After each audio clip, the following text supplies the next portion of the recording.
আসসালামু আলাইকুম রহমতুল্লাহ। অতি দুঃখের সাথে ভিডিওটি করতে হচ্ছে। এই ভিডিওটি করার জন্য আমি মোটেও প্রস্তুত ছিলাম না। যাক, অনেকদিন পরে আপনাদেরকে আপডেট জানাবো যে কি অবস্থা।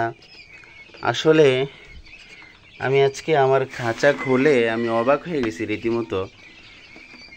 আমার ব্রুডিং গোর্ড থেকে আমি হয়তো কিছুদিন হয়েছে, 4-5 দিন হয় না, এখনও 4 দিন হয়েছে আর কি।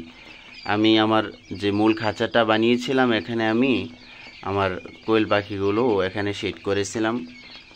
তো গতকালকে যেটা হয়েছে, যে পাখিগুলো একসাথে জড়ো হয়েছে, জড়ো হওয়ার পরে আমার পাখিগুলো এখানেই প্রায় অনেকগুলো পাখি মারা গেছে। তারপরও ইঁদুর এক পাশ দিয়ে কেটে দিছে, যার ফলে আমার অনেকগুলো পাখি ওইখান থেকে চলে গেছে। আমার এখানে আমি পাখি রেখেছিলাম 93 পিস। এখন আমার এখানে পাখি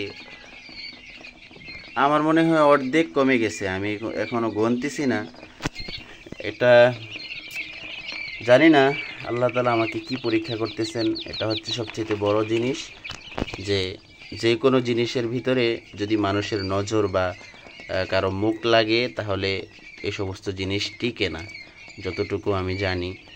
তো আমি জানি না এটা কেন হচ্ছে বা কী কারণে হইতেছে। যাক, তারপরও আলহামদুলিল্লাহ, যা হয় সব কিছুই আল্লাহর পক্ষ থেকে হয়। আমি যতটুকু মনে করেছিলাম এখানে ঠান্ডা, কিন্তু ঠান্ডার কারণে আমি এটা ঢেকে দেই। ঢেকে দেওয়ার পরও পাখিগুলো, অবশ্যই ভিতরে আমি লাইটের ব্যবস্থা করে দিয়েছিলাম। এই পাখিগুলো প্রায় 12-13 দিনের ওপরে হয়ে গেছে অলরেডি, তারপর আমি লাইট রেখেছি।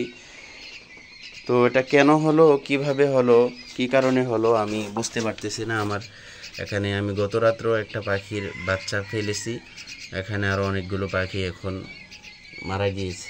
আলহামদুলিল্লাহ, আমি আইসা দেখতে পারছি যে একলগে জড়ো হয়ে পাখিগুলো মারা যাচ্ছে। তখন আমি এখান থেকে পাখিগুলো আমি উদ্ধার করে দেই, সরিয়ে দেই। পরবর্তীতে পাখিগুলো আবার অন্যদিকে চলে যায়, কিন্তু যেগুলো নিচে পড়েছিল এই পাখিগুলো টোটাল একদমই মারা গিয়েছে। এগুলো এটা অনেক দুঃখজনক একটা বিষয়।